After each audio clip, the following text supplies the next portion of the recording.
Last time जो है madam इसमें जो है 10 करोड़ का लागत में जो है इस टाउन प्लानिंग के लिए सेंक्शन हुआ था। उसके बाद फिर इस बार जो है 23 करोड़ का जो है इसमें रास्ता बनने के लिए अभी आप लोग जो बना रहे हैं अभी, तो मैडम इस विषय में जो आपसे मैं ज़रा डिटेल में जानना चाहूँगा। लास्ट टाइम जो था हम लोग का ना रोड जो दैट वाज ये था रीमा टाइपोडिया मार्ग में था, पोई कॉलोनी में था, उसके बाद अपर कॉलोनी में था ना। तो हम लोग का डीपीआर में ये सब पोर्शन जो इंक्लूडेड नहीं है, लेकिन अपर कॉलोनी जो डीसी ऑफिस जो मतलब बहुत इंपॉर्टेंट प्लेस हो गया, तो उसका थोड़ा सा है हम लोग का ना, बट बाकी रेस्ट ऑफ द प्लेसेस में नहीं है जो पहले ऑलरेडी हो चुका था। तो अभी हम लोग का जो है तो ये सीसी पेमेंट का है, दैट्स वाई इसका 23 करोड़ से का प्रोजेक्ट है। लास्ट टाइम 10 का था। तो यहाँ हम लोग का पूरा सीसी पेमेंट है, जो हम लोग का काम का नाम कुछ लिकाबली एसडीओ हेडक्वार्टर का सीसी पेमेंट का काम है। तो इसमें हम लोग का जो कैरेज वे विड्थ होगा दैट इज़ 5.5 मीटर। तो इसमें हम लोग का जो पेमेंट का जो सीसी का लेयर है वो 250 का है। तो उसको तो हम लोग सबको बोल रहे हैं कि अच्छा से ही करेगा, उसको पूरा मेंटेन किया जाएगा और एवरीवेयर उसको पब्लिक भी खुद भी अवेयर होके ना बाद में देख सकता है कि उसको हम लोग अच्छा से मेंटेन करेगा। एंड हम लोग का जो अभी रोड है दैट इज़ 7.5 किलोमीटर का है। तो यहाँ लीरू एरिया में है वो सब रोड ना, एंड वो डीसी ऑफिस का थोड़ा सा रोड है वो है। मैडम मैंने सुना है कि जो कॉन्ट्रैक्टर है वो शायद वो ईटानगर से है, तो ज़रा उसका नाम पता पे। ये जो कॉन्ट्रैक्ट है वो लोकम अनु इंटरप्राइजेस करके है, उनका काम है। एंड ये जो रोड क्लोजिंग के बारे में भी बोल रहा था ना, रोड क्लोजिंग जो ऐसा है कि हम लोग इसको मतलब वार फुटिंग मैनर में कर रहे हैं। हम लोग को डिस्ट्रिक्ट एडमिनिस्ट्रेशन का तरफ से भी वो आया था कि इसको जल्दी करना है, इंस्ट्रक्शन आया गया था, बिकॉज़ यहाँ से पब्लिक इनकन्वीनियंस काफ़ी सारा हो रहा है। तो इसीलिए हम लोग जो ऐसा कर रहा है, आज हम लोग सबग्रेड बना रहे हैं, फिर इसके बाद हम लोग जीएसबी डालेगा, फिर ऐसा डीएलसी डाल के पीक्यूसी डालेगा। तो इसको हम लोग का टारगेट है कि 5 to 6 डेज़ के अंदर हम लोग पेमेंट को ही बिछा देना है। उसके बाद तो 14 डेज़ क्यूरिंग है ना। तो हम लोग भी इसीलिए पूरा मैन एंड मशीनरीज रेडी करके रखा है। एंड कंट्रैक्टर भी काफ़ी उसको हम लोग बताया है, उसको कोऑपरेटिव है। तो होपफुली हो जाएगा 21 डेज़ में जो हम लोग का टारगेट है। जैसे कि आपने कहा कि इस बार जो 23 करोड़ का जो लागत में अभी ये सड़क जो है अभी बनने जा रहा है, तो आपसे मैं ज़रा डिटेल में जानना चाहूँगा कि जो लास्ट टाइम जो ये 10 करोड़ का जो लागत में जो आया था, तो वो अभी वो लागत से जो है इस रोड को बनाया जाना चाहिए था। हमने बीच में भी आपको एक बार इंटरव्यू लिया था, शायद आपको याद होगा कि यहाँ कुछ मेंटेनेंस चल रहा था। उससे पहले जो है 10 करोड़ का लागत में ये सड़क जो बनने वाला था।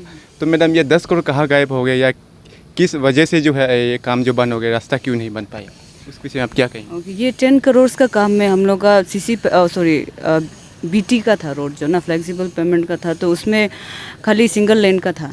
तो वो सब रोड अभी तक एग्जिस्टिंग है। ये पोई कॉलोनी वगैरह का जो है रीमा टाइपोडिया मार्ग जो अभी हम लोग यूज़ कर रहे हैं एज एन अल्टरनेट रूट ना, ये बंद है। तो ये सब वहाँ है, अभी तक एग्जिस्टिंग है। तो वो सब रोड ना, एंड अपर कॉलोनी में जो रोड है, पूरा अपर कॉलोनी का जो कनेक्टिंग रोड वगैरह है, दो प्लेसेस में बना था। एंड यहाँ कहीं में शायद 100 मील के सामने बना था बोला, बट वो रोड को तो अभी वहाँ इतना हैवी व्हीकल्स का मूवमेंट होता है कि रोड कोई दिखाई नहीं दे रहा है। वही बात। मैडम जो ये रोड का जो अभी जिसने आप जैसे कि कहा कि रोड वहाँ से जो ब्लॉक है, कितने दिन के लिए वहाँ ब्लॉक होने वाला है, फिर वहाँ से कुछ आगे तक जो कितने दिन तक जो सड़क को हम ब्लॉक करने वाले हैं? तो ऐसा है कि हम लोग जो अभी प्लान कर रहा है, तो हम लोग का पेमेंट बिचाने के लिए that is for 5 to 6 days. And हम लोग का क्यूरिंग है 14 डेज़ का, वो मैंडेटरी क्यूरिंग है। तो उसमें रास्ता को बंद रखना पड़ेगा। तो टोटल हम लोग टारगेट है कि 21 डेज़ में ख़त्म करना है वो पर्टिकुलर स्ट्रेच को।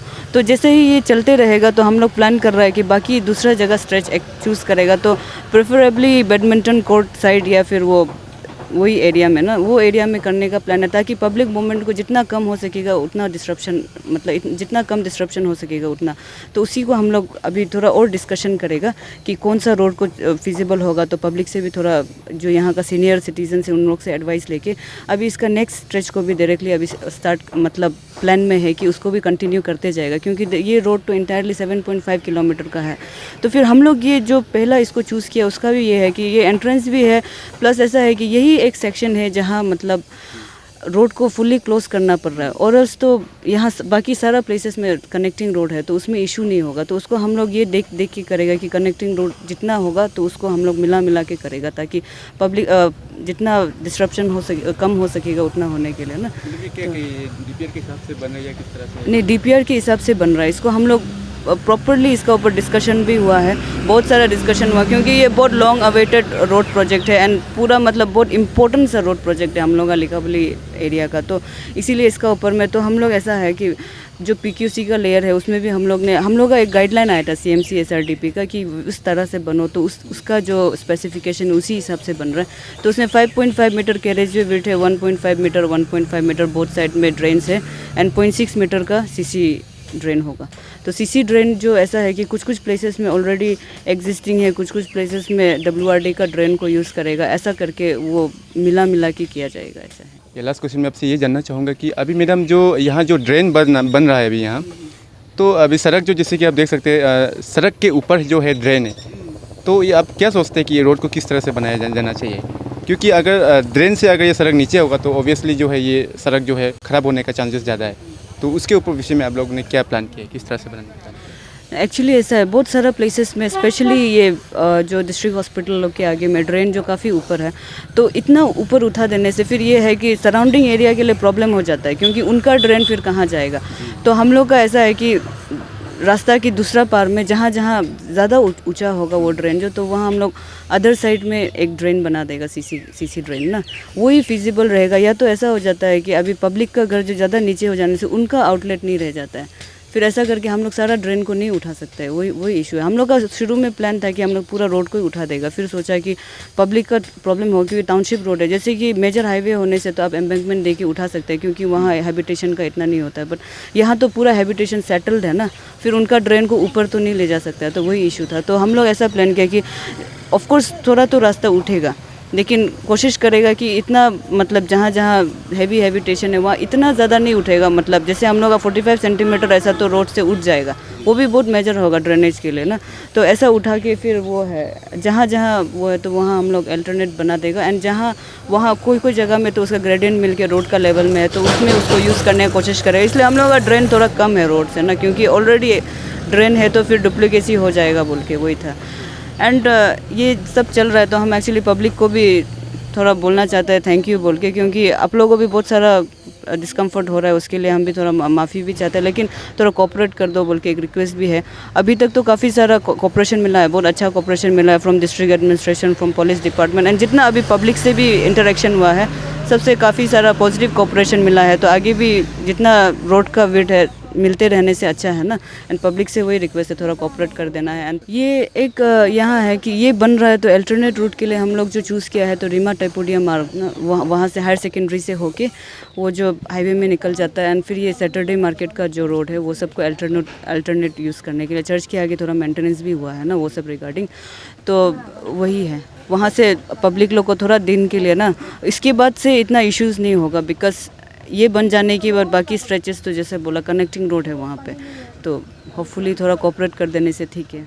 लिखावाली के लिए तो हम भरपूर कोशिश कर रहा है। शुरू में रास्ता ठीक नहीं था, निश्चित का अंतर्गत 10 करोड़ रुपया लाया था, देखा गया है तो ड्रेन नहीं है, ड्रेन नहीं होने का कारण से वाटर लॉगिंग होता है, वाटर लॉगिंग होने के कारण से रास्ता ख़राब होता है, फिर हमको ड्रेन के लिए पैसा लाना पड़ा। ये स्टेट प्लान का अंतर्गत 12 करोड़ का लागत से अभी ड्रेन पे मेरे ख्याल 60% ऐसा अचीव हो गया, उसका पैसा आना थोड़ा बाकी है, वो आने से ड्रेन भी 100% होगा। अभी फिर चीफ मिनिस्टर कॉम्प्रहेंसिव प्लान बोल के एक हेड है, उसका अंतर्गत हम लोगों ने करीबन 22 करोड़ फिर स्टेट गवर्नमेंट ने दिया है ये सेम रूट को बनाने के लिए। रूट ब्रिज पे थोड़ा सा कैरिज वे बड़ा है, तो ड्रेन बनने के बाद अभी हम लोग अगर इस रास्ता को बना देता है तो मेरे ख्याल से ठीक होगा। और पहले हम लोग का ये बिटुमिनस पेवमेंट बोलता है, हल्का तरह से बनाया था, अभी का सीसी पेवमेंट होगा।